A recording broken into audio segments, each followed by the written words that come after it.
Welcome to the Real Crime Diary, your go-to channel for the most compelling true crime stories. I'm your host, MHB, and today we delve into the chilling case of James Whitey Bulger's murder. Join us as we uncover part 2 of the dark and intricate details behind this notorious crime, exploring the motives, the players, and the brutal execution of the plan that ended Bulger's reign. Subscribe now and stay tuned for an in-depth analysis that will keep you on the edge of your seat. Let's dive into the twisted world of crime and justice together. When Bulger arrived at Hazelton, the prison environment shifted. Known for evading capture for over 16 years and convicted in 2013 for 11 murders, Bulger vehemently denied being an informant despite evidence. For inmates like Fotios Freddie Gaius, Paul DeCollegiero, and Sean McKinnon, Bulger's presence was a catalyst for a deadly plot.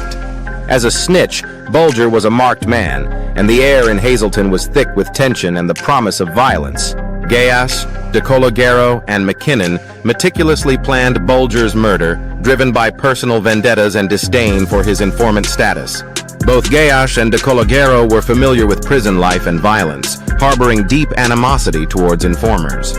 Bulger's arrival at Hazelton was seen as an opportunity to exact their own brand of justice.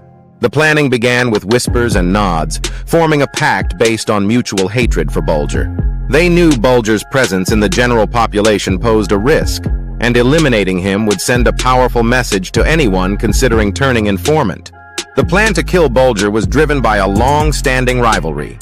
Bulger had dominated Boston's underworld with brutality and double-dealing, and his role as an FBI informant angered many, including Gaius, who despised snitches.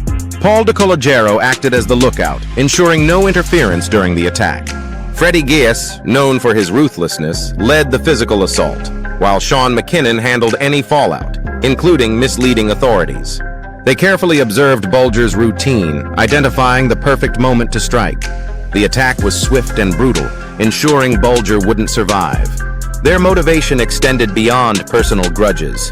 Killing Bulger was a public execution of a high-profile snitch, symbolizing the consequences of betrayal.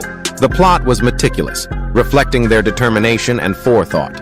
Each move was calculated with one goal: the demise of James Whitey Bulger. Gaius attacked Bulger with a lock-covered belt, striking his head repeatedly. The assault was merciless and swift, leaving Bulger no chance to defend himself. The ordeal lasted minutes, but the violence was shocking.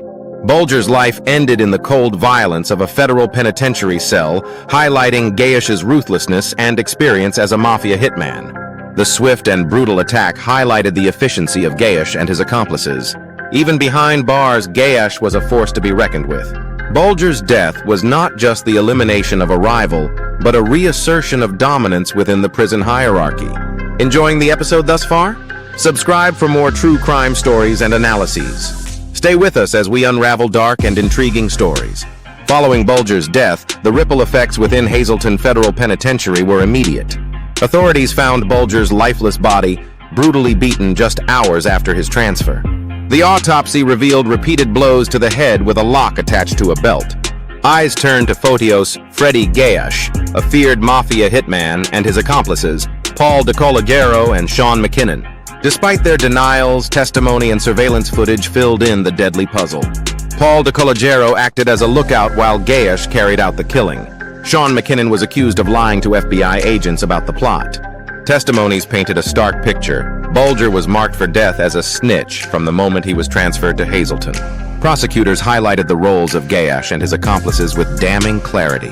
Gaius faced charges of murder and conspiracy to commit first-degree murder, adding to his life sentences. The Justice Department did not pursue the death penalty. In court, Gaius stood impassive as the verdicts were read. DeCollegiero received an additional 4 years, while McKinnon faced charges for lying to federal agents, but received no extra prison time. The murder of Whitey Bulger closed a violent chapter that spanned decades. Gaius and his conspirators would spend the rest of their days behind bars, their life sentences marked by this infamous act of brutality.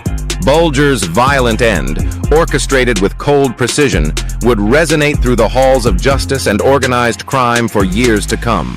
Thank you for joining us on this intense journey. Remember to subscribe to the Real Crime Diary for more deep dives into the underworld's most intriguing stories. Until next time, stay safe and stay curious.